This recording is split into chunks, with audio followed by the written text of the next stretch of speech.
Halo semuanya, saya Dr. Adam Maulana. Apa kabar hari ini? Semoga Anda dan keluarga selalu diberikan kesehatan, kebahagiaan, serta berada dalam lindungan Tuhan Yang Maha Esa. Terima kasih karena telah meluangkan waktu untuk kembali menyaksikan video edukasi kesehatan ini. Dukungan dan antusiasme Anda menjadi semangat bagi saya untuk terus berbagi informasi yang bermanfaat mengenai kesehatan telinga. Saya berharap setiap video yang saya bagikan tidak hanya menjadi tontonan, tetapi juga dapat menambah pengetahuan dan meningkatkan kesadaran kita semua akan pentingnya menjaga kesehatan organ pendengaran. Sebelum kita mulai, saya ingin mengajak Anda untuk sejenak memperhatikan kesehatan telinga. Banyak orang menganggap kotoran telinga sebagai sesuatu yang harus selalu dibersihkan hingga benar-benar bersih. Padahal, kotoran telinga atau serumen memiliki fungsi yang sangat penting. Serumen merupakan mekanisme alami tubuh yang berperan melindungi liang telinga dari debu, kotoran, bakteri, jamur, hingga serangga kecil yang dapat masuk ke dalam telinga. Selain itu, serumen juga membantu menjaga kelembapan kulit liang telinga sehingga tidak mudah mengalami iritasi atau luka. Namun, meskipun memiliki fungsi sebagai pelindung alami, bukan berarti kotoran telinga boleh dibiarkan menumpuk terlalu lama. Dalam kondisi tertentu, serumen yang terus bertambah dapat menumpuk dan menyumbat liang telinga. Penumpukan ini seringkali terjadi secara perlahan sehingga banyak orang tidak menyadarinya. Akibatnya, telinga dapat terasa penuh, pendengaran menjadi berkurang, muncul dengingan, rasa tidak nyaman, bahkan pada sebagian orang dapat menyebabkan pusing atau gangguan keseimbangan. Kondisi seperti ini tentu dapat mengganggu aktivitas sehari-hari dan menurunkan kualitas hidup apabila tidak segera ditangani.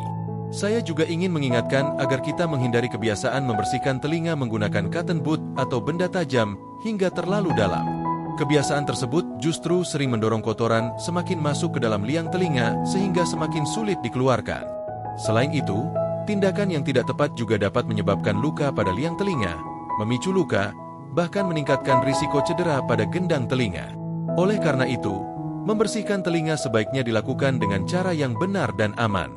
Jika memang terjadi penumpukan serumen atau muncul keluhan seperti telinga tersumbat, nyeri, keluar cairan, atau pendengaran berkurang, sebaiknya segera berkonsultasi dengan tenaga kesehatan agar mendapatkan penanganan yang sesuai. Pada video kali ini, kita akan melihat salah satu kasus penumpukan kotoran telinga yang telah berada cukup lama di dalam liang telinga. Melalui proses pembersihan ini, Anda dapat memahami bagaimana serumen dapat berubah bentuk, mengapa proses pembersihan harus dilakukan secara hati-hati, serta pentingnya menjaga kesehatan telinga sejak dini. Saya berharap tayangan ini dapat menjadi edukasi sekaligus pengingat bagi kita semua bahwa menjaga kesehatan telinga adalah bagian dari menjaga kualitas hidup. Mari kita saksikan video ini bersama. Semoga bermanfaat, menambah wawasan, dan menginspirasi kita untuk lebih peduli terhadap kesehatan telinga mulai dari sekarang. Terima kasih telah menonton. Semoga Anda selalu sehat dan sampai jumpa pada video edukasi berikutnya. Pada kesempatan kali ini, kita akan membahas mengapa menjaga kesehatan telinga sangat penting dan mengapa kita tidak boleh sembarangan membersihkan telinga. Telinga merupakan salah satu organ yang memiliki peran sangat penting dalam kehidupan sehari-hari. Fungsi utamanya adalah sebagai indera pendengaran yang memungkinkan kita berkomunikasi, memahami percakapan, menikmati musik, hingga mengenali suara di sekitar. Selain itu, telinga juga berperan dalam menjaga keseimbangan tubuh. Gangguan pada telinga tidak hanya dapat memengaruhi kemampuan mendengar, tetapi juga dapat menyebabkan rasa tidak nyaman, pusing, hingga gangguan keseimbangan. Sayangnya, masih banyak masyarakat yang belum mengetahui cara merawat telinga dengan benar. Salah satu kebiasaan yang paling sering dilakukan adalah membersihkan telinga menggunakan cotton bud.